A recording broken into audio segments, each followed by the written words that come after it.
Good evening, everyone, and welcome back to another Supercoach Insider podcast. My name is Swizz, here on a Friday night as we count down to the Adelaide Strikers and the Melbourne Stars. It is round number 2 of the Supercoach BBL season. Thank you to those people who have already joined in. As always, check us out on all our social media platforms, in particular YouTube, Spotify, and get in contact with us via Twitter, Supercoach Insider 100. Ben usually answers that. More for the AFL content, and Swizz 26 for me. Yes, not the greatest start for me last week, unfortunately, 970, which put me about 12,000 overall, and that was because I did fade Will Sutherland. Still, like he performed really well, but the guy who was batting at 7 was looking like bowling a couple overs, did not really think about going there. And obviously those who not only did, but then actually captained him because unfortunately their VC didn't work out, which for a lot of people was Stoinis or Webster. Could have not been any better. For me, I was also tossing up between Seinfeld and Philippi, and that's another one that unfortunately didn't work out just because I was thinking, well, they're probably going to be about 40, 50 points difference, but I'll save the trade setting up for round 3. I did talk about the fact that I wanted to use the ruck line, the wicketkeeper line like a ruck line, and a bit of set forget for that, and that did not work out. That absolutely crucified me. So unfortunately, those two decisions were absolutely a disaster. And as you can see there, I've got the not that I'm looking at potentially trading Zamp at the moment, maybe, but just put up like the ownership of all the other players out there. And you can see of the top 1% so far, Will Sutherland was in 506 of those teams, or 96.4% of those teams. So no surprise there. He's the second highest owned last week for all those teams up there. Quite a few, surprisingly 17% of people didn't actually own Seinfeld, but still scored very well to be in that top 1%. So well done to those people. But yeah, no surprises with some of these most owned players. But there is a few bit of news going around. So if you do have any questions, feel free to put them in and we can actually talk about them. And I will answer a few that I've seen come through on the actual chat. But there is obviously some big news with the Australian squad being announced today. So there has been a few changes. And probably the most unlucky one, which I think has been the big talk on the social media all day, is the fact that McSweeney's been left out. I think it's, unless Kawaja's coming out and probably announcing the fact that he's, say, retiring after Sydney, quite surprised for the fact that McSweeney is going slightly better than Marsh and Kawaja. Obviously, if that looks like they're probably going to be bringing in Constance because the fact that they wouldn't want two young fellas in there. That's the only way we can sort of kind of look at it, that's the way they were going to go. But I was very, very disappointed, and that's the way they announced the squad. I thought, maybe, do they look at promoting someone else? I don't. Obviously, they don't want to move Labuschagne to Smith, but to the fact that McSweeney is batting out of his comfort zone as it is, and then they've knocked him on the head. I think that was probably a weak decision by the selectors, and I know everybody else has been sharing their thoughts. But we'll see as we go into the fourth tested Boxing Day. I know quite a few people have been saying they're going. I will be there on Boxing Day too. So, it'll be very interesting. But of that squad, there were a few important players for us that have been added that we do need to consider. And probably the big one is Jai Richardson. So what to do with him. So I'll get to him in a second. But Richardson has been added to that squad. Interesting that you've sort of got Inglis, who's still part of that squad, but he's now been sort of fallen down the line a little bit with selection because obviously they want an extra opener. Did have a mate send me and say, hey, what does Henry Hunt need to be doing to get in this conversation, which is a fair point because he is absolutely smashing the Shield season. And that seems to be a typical thing when it comes to the Australian team where we saw how long did it take for I'm trying to actually think who it was that was absolutely smashing runs. Bancroft, and we do say, he's probably had opportunities in the past, but when he finally hit form, we didn't pick him, and then he's obviously gone to water. So the Australian squad is Cummings, Head, Steve Smith, Abbott back in there. A few people do have Sean Abbott, so these players are meant to be joining the side on. I think they'll play it must be the Sunday evening. So Abbott, Boland, Alex Carey, Inglis, Usman Khawaja, Constance, Labuschagne, Lyon, Mitchell Marsh, Jai Richardson, Stark, and Bo Webster. So the big thing there with Jai Richardson is he will play the game against Tassie in Hobart, which is tomorrow night. And then he goes and joins the squad on Sunday. Now, the hard thing there is he's actually meant to be playing, could be playing in Melbourne on Monday against the Renegades. I'm going to be heading off to that game, so I was hopefully was going there to cheer him on. So it kind of would have made sense, the fact that he was already in Melbourne, that he could have played that game. But so hopefully they have the common sense and release him, the fact that they've already got Abbott and Boland. But yeah, it's a bit of a worry in regards to that. So I have seen a few people trading out Richardson. I've seen people still trading in Richardson. We saw what Hobart did last week. They were absolutely disastrous against the Renegades, who absolutely went through them. So what could Richardson, Behrendorff, and Morris do to them in tomorrow night's game? So I can understand why people are still thinking about picking Richardson. The fact that he still turned up last week in one game, he could very much do the same. I've played around with the idea of trading him out, but I feel like it's just going to be for potentially a Perth batsman, and I'll probably back Richardson in one game more than two, and there's still that chance that he may get released. So just the fact that it's in Melbourne, I'm willing to take the risk and hold him for that one match. If it doesn't work out, we do also have that flex. All right, a couple of people in the chat. Supercoach with DR, how are you, mate? If you haven't checked him out, he does a wonderful job with the AFL. So he said, "Yeah, Sweez, how are you? Well, yeah, I am very well. Friday night, actually drinking because I'm on leave at the moment, which is very rare for me this time of the year. So I'm absolutely happy." And so you've gone, Richo, only playing the one game. Yeah, so this is the hard thing. If you do not have Richardson, I think you look elsewhere. But if you've already got him, I think you can hold. Unless there's a player, like let's just say you don't have Short and Overton, well, then that's probably an easier trade to get out Richardson, where if you've already got Short or Overton, or you can get it through other avenues by trading, say, Renegades and Stars players, then, yeah, I think it's maybe worth the risk of Richardson. It'd probably be a bit of a make and a break one, but if he goes well tonight tomorrow night against Hobart, it's, I think it'll be an interesting situation where, I feel like this is kind of nearly Seinfeld over last week, and that some people are going to fade him and others going to hold, and it's going to be the big decision maker, because there's only really three players last week that really made a difference. If you had Constance on field, Short versus Overton, so it's probably four, but if you had Constance, if you had Short or Overton, that decision, which I unfortunately changed my mind probably a minute before the start of the game, which was probably stupid of me, because I do seem to have a habit of doing that. But I obviously did like Overton, but that didn't work out. But at least Short's in the team. And yeah, if you had Sutherland versus, say, a Stamper or somebody else from the Stars, which a few people had Milne, I think, a couple of Stars players, that was a massive win. And then obviously Phil Peter Seinfeld. So yeah, and you've also added, what are your thoughts on Morris? Well, if Richardson doesn't play in that second game, it's going to be, again, Morris, Behrendorff, and Ty. And then do they go Kelly? It's probably Marvel's usually not a bad place for the spinners. So do they just go Agar, the Connolly, and then maybe Ash Turner rolls the arm over as that sort of sixth bowler? So that's potentially the way they could go there. So, yeah, Morris is fine. Like, he's looking fit. And he'll get those extra. Well, he's going to bowl probably 4 overs anyway, but I don't think you can go wrong with him. Ty didn't have the best game first up, but we know what he can do in those slower pitches. I think he's a better option. The one that you really need to try to get in is Behrendorff. Did start with him last week, bowled that maiden first up, which was beautiful. Not only is he opening the bowling, I was talking about this last week, how he's such a danger at the top of the order.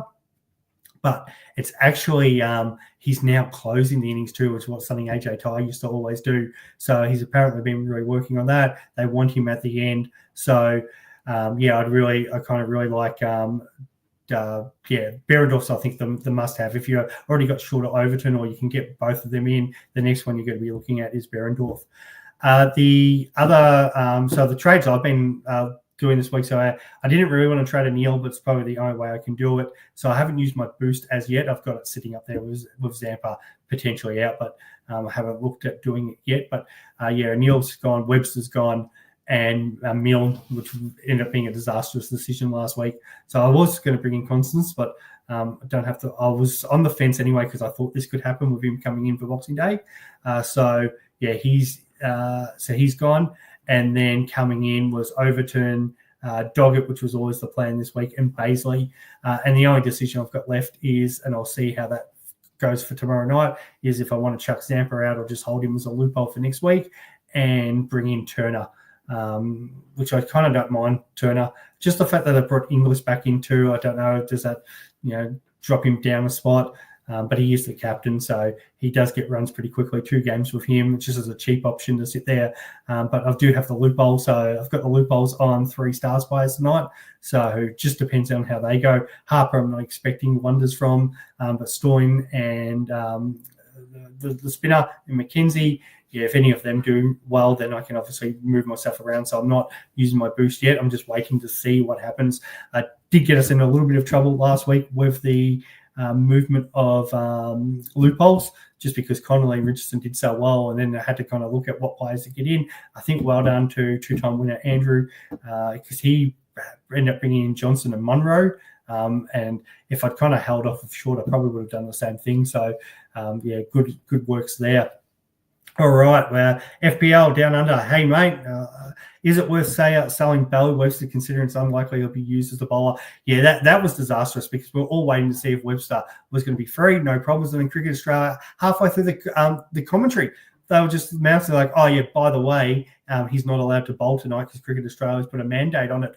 What the hell is that about? And I have said Cricket Victoria and Cricket Australia are probably 2 of the worst sporting organisations going, especially in this country. There's things that they could do way better, and unfortunately they kind of screw us over there, because all they need to do is be transparent.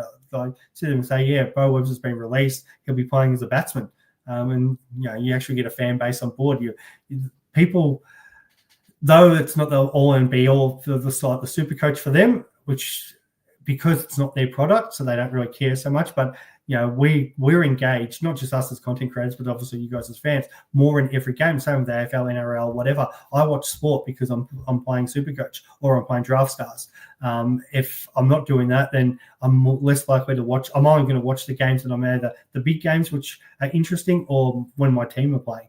And I think they fail to remember that. So Webster, I think, is an easy trade. Just now that he's been added to the squad anyway, and he might roll the arm over, but really, who knows? And the fact that he's back in the squad again, they're probably not going to risk him. So I have a feeling he's going to play as a batsman again tonight, which is just not good for us at all.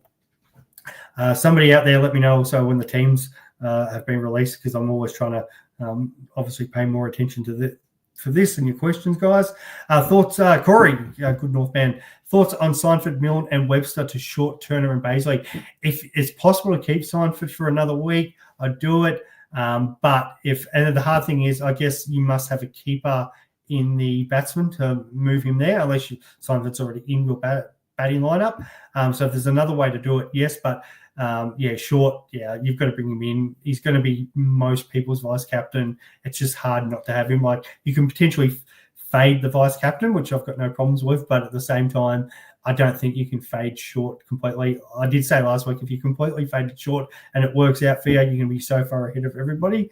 It's a play that I don't think I've got I was going to say, I'll say the balls to move on, but a few other people probably do out there. So, think about that. Yeah, Turner and Baisley, if that's the only 2 ways you can get it. Baisley, bring in, looked fine last week. And, I've got no problem with those trades because Milne and Webster. But if it's the way to get Seinfeld, potentially looking somewhere else, maybe that's the way to go. Talking about vice captains and captains, currently most vice captain this week is Matt Short, 36.6% of the top 1%. I could do it. I can put it on everyone, but realistically, all coaches, we did say we'd get some teams there where, obviously people. So, like, if you look at that, all coaches 12%. Like, let's be real here. Let's go to the top 1% because that's what we're dealing with. The people above us or the people who are up there. And as I said, 36.6%, Overton 24%, Webster currently at 7%. I think that will change. Connolly at 7%. Surely you're just going to captain a Perth player because they've got in game 2. Curran, a couple of interesting ones here. I think these got to be still updated. People still updating the team because it does make sense. And then in regards to the most popular captains at the moment, number 1 is Cooper Connolly, who's where I have it as, just because he still looks like he'll be batting at 3 and bowling overs. Just makes a little bit more sense there. Short at 17%. Unless you don't have a loophole, vice captain Short. I don't know why you've got him. People got him captain, but if you've got a loophole option, get that off. Will Sutherland, 13%. I can understand after last week, but he does only have the 1 game this week. Jai Richardson, I'd say no, just because the risk of the 1 game. Berendorf is the better option. And then Overton, I don't mind because he will bowl. But it's in that Sutherland position again, middle order. But at least we know he'll definitely bowl his 4 overs as long as they've got the opportunity to do so. Okay. Stephen Maxi's back. That's good. No Doggett, apparently. Oh, well, this changes things. So Doggett comes in. Whew. Well, that does change. I love trying to have to do this on the run. But, yeah, well, what the hell was that about? Interesting. No dog. All right, I'll go through the team. Well, I've got Adelaide's team. So Matty Short obviously opening up with the Lord. Darcy Short's coming in after his good fielding performance last week. Ollie Pope is going to come in as the keeper as well. Has been keeping over there in New Zealand for the Poms. Alex Ross, Overton is at 6. That's what we like to see. Liam Scott. I think somebody out there messaged me actually had Liam Scott as his loophole player. So well done for that, because that was a bit of a risk, and now he ends up playing where I was just expecting Buckingham to get a chance. Baisley, they've gone the 3 spinners again, so Baisley, Boyce, Pope, and just Thornton there. So that's real interesting. Well, that kind of changes everything with Doggett. I've got to try to think about on the run what the hell I'm going to do there.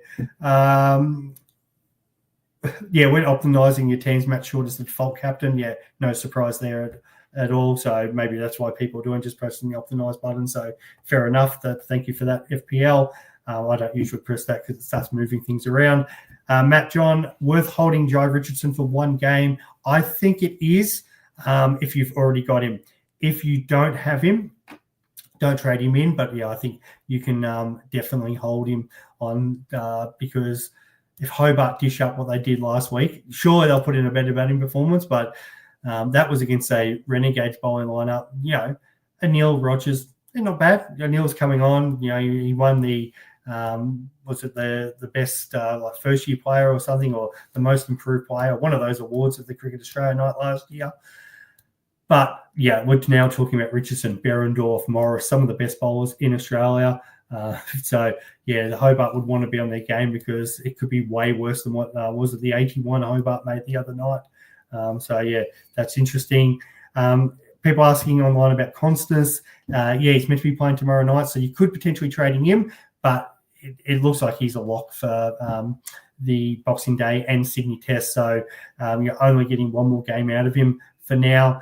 Sydney Sydney Thunder squad has come out. It's an extended squad right now. Warner, Agar, Andrews, Barron, Bancroft, Billings, Davies, Ferguson, Green, Constance, McAndrew, Rutherford, Sam, Sanger, and Sanger. And then the Sydney Sixers squad, the big one is the Kill Hussein's been added to it, so it's on Reeks. On Reeks is I didn't like the whole on Reeks one, and I know it bats top high in the order and is cheap, but that was just out of the box from him last week. So well done. Joel Davies is an interesting one there.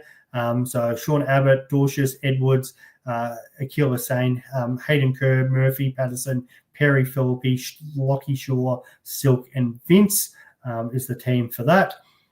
And a couple of people have been asking about the whole lockouts. So rolling lockouts every game for the season. So you don't need to make the trades, but obviously a lot of the double games, the team with the double game will play in the first game or the second game. So you do need to, a lot of those times you're going to be bringing players in for that team. So you need to move them there. All right. What do we got here? Hey, Logan. Would you rather Sam Harper an expensive double, whether or tie, would leave 8 doubles this week, or go with 7 doubles and get Pearson, Flip, and Renshaw to set up for the next week? I was actually considering Renshaw. Pearson was a surprising one because the fact he's open. The only issue is Munro comes back this week.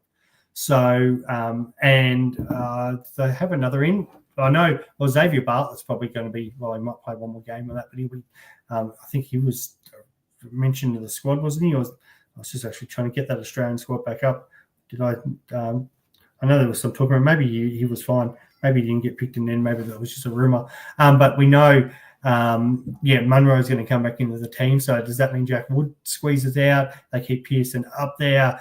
Do they do a little reshuffle because Pearson can pretty well bat anywhere in that top 7. So there is a little question around how that lineup will be, but I thought he looked quite well, batted quite sensible last week, Pearson. I don't mind still the Renshaw one. He's cheap enough. He's going to get going one of these games, and I am thinking about it this week. I may even do it that now just with the Doggett information because I don't really do I really like Boyce or Pope is the question. The spinners might need to potentially get onto one of them. I think I don't mind that idea of bringing Renshaw just to set you up last week. But in saying that, 8 doubles, only having the 7, I think it's nearly 1-2 less. So what was that expensive double with or tie? I'd probably get on tie as well, especially if Richardson's missing that second game. I think the Marvel conditions should suit him a little bit because he does bowl those change-up, slower balls and stuff. So, as much as I'm not a huge fan of Harper, even though he's in my side, I'd probably go that Harper tie situation. Yeah, let's go with that, Logs. And then just watch that absolutely backfire on us. All right, I need to actually look at this and get Buddy Doggett on my side. And it's the funny thing about Doggett, because they did say that he was going to be rested for this Melbourne Stars game.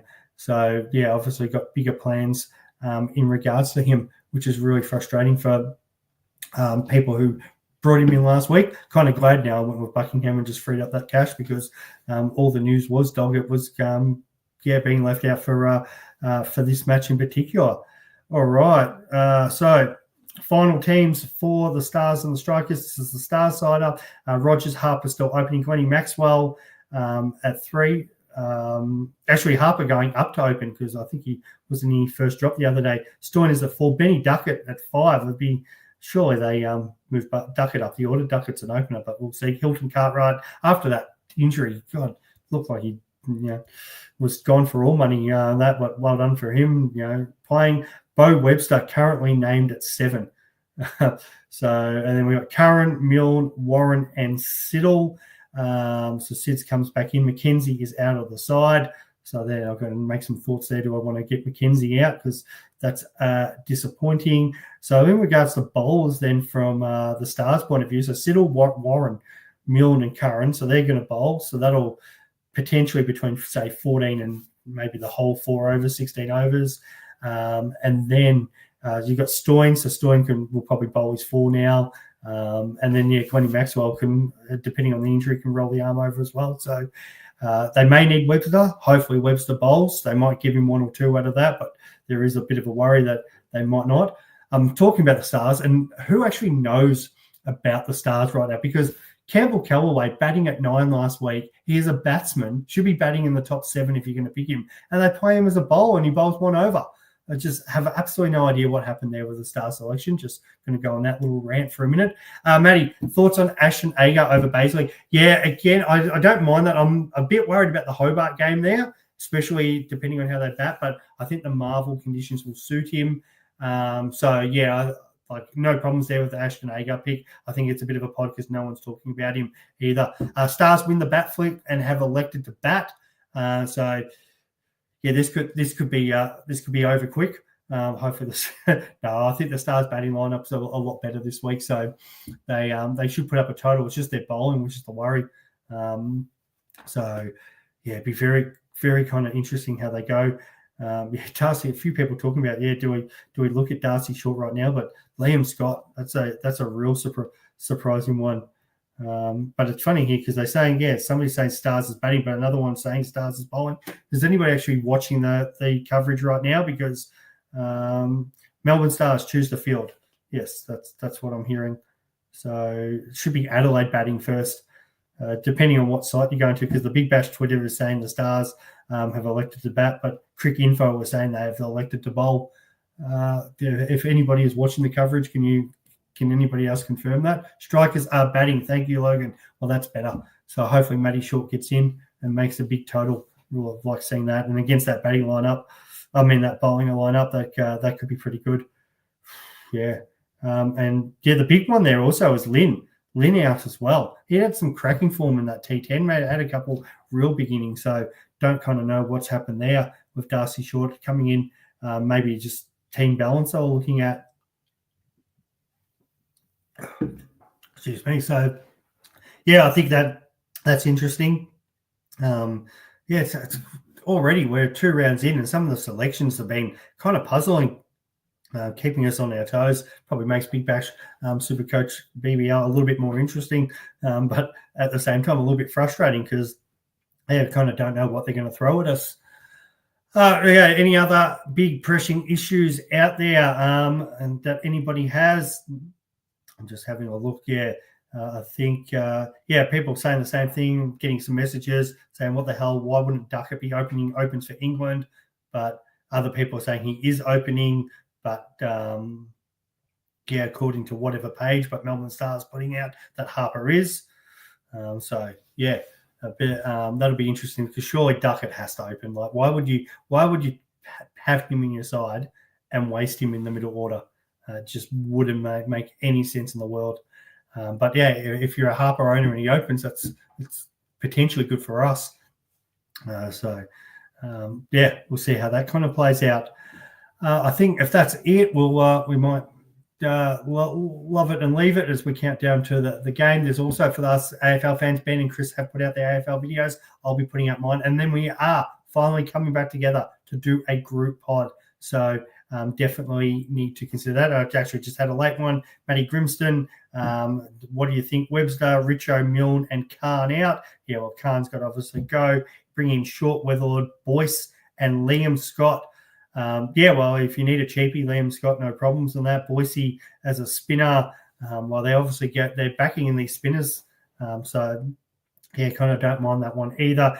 The Richardson one, I feel like if you can get away with it without trading Richardson, you could definitely hold him. But if that's the only way you can get Short in, you've got to obviously make sacrifices somewhere, which I think some people are doing. That should be interesting in itself. So it'll be an interesting watch along, guys, tonight. Hopefully your BBL season's going on. Somebody's actually saying, Calf, if you're out there, who just messaged me, calf injury, maybe Lynn. Oh, yeah, Lynn, calf injury. That's right. So that's why he's not playing. So maybe Darcy Short does get a good run at it, batting up the order. That's the other thing too. Darcy Short can bowl as well. Matt Short can bowl. They've just got so many spinning options. It's amazing why they've actually gone the 3 spinners in the team, because they do have so many options. So, fascinating in itself. But no, beautiful, guys. Thanks for tuning in. I will be back. I'll be trying to do these live shows as we run into the each round. But the next round, which is we need to consider, is we do get a little bit of a break here. So the Renegades and the Scorchers play on the 23rd. And then we've got the Sixers and the Stars playing on the Boxing Day 26. So I'll try to come to you guys with maybe a Christmas Day or something like that, because we do have the double header. So we've got Boxing Day into the Sixers and the Stars, and then Perth Heat for round 3. So just be aware of that. We do have a couple of days off leading into Christmas. All right, good luck, everybody, and we'll talk soon. Bye.